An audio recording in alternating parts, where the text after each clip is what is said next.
So the real talk topic of a few minutes ago was, should you go to a party if you know that bad things are going to happen and you don't plan on doing anything bad? The answer, the obvious answer for 7th and 8th graders is, of course you should, because what's the worst thing that could happen? That wasn't the answer for everybody, but the majority of students, they said it this year and they said it last year too, that you should go because nothing bad's going to happen. You're going to be fine, you can avoid temptation, etc., etc., etc. There are some kids that said that you shouldn't go, though, because peer pressure is a real thing, and you might find yourself doing something that you don't want to do.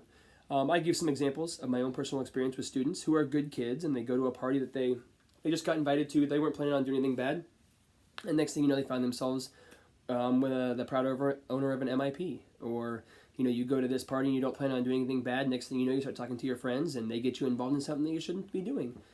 So I think that the kids, they know it, but man, they get, how peer pressure works. They see that maybe I'm never going to get invited to this party again. What is everybody going to think about me? Like, this is where all the cool people are hanging out. And that really plays a big role in their minds. So we were able to talk about that, and then really, we got a lot of different opinions on it. A lot of people got up and talked about it.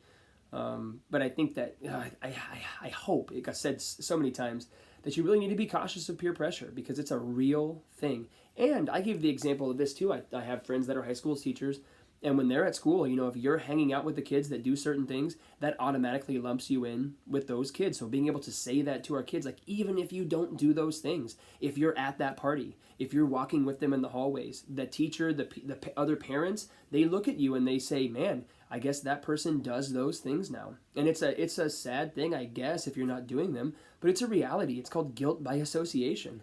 So helping these students to realize that that's an actual real thing too. And, in Catholic terms, we'd call it the near occasion of sin. Like, yeah, you're going to this party, you're putting yourself in the midst of sinful activities. You're not planning on sinning, but you're finding yourself in the near occasion of sin, that you're right next to sin, that you're touching sin, that you're looking at sin, that you're hearing sin.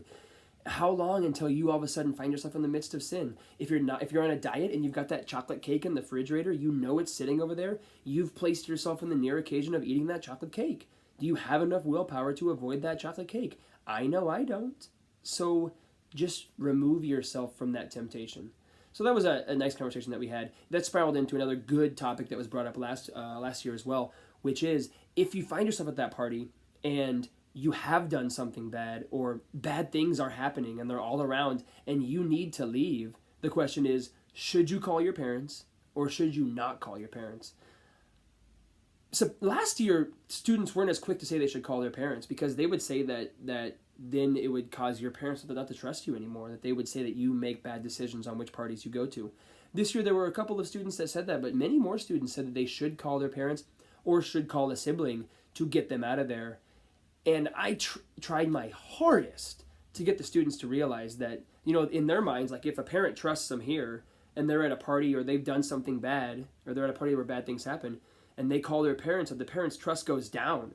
I said, like, no, if you're at a party and you've done something bad or something bad is about to happen or is happening and you call your parent, the trust goes up. Because now they know you can identify a bad situation when you see one, and you know who to call them when it happens.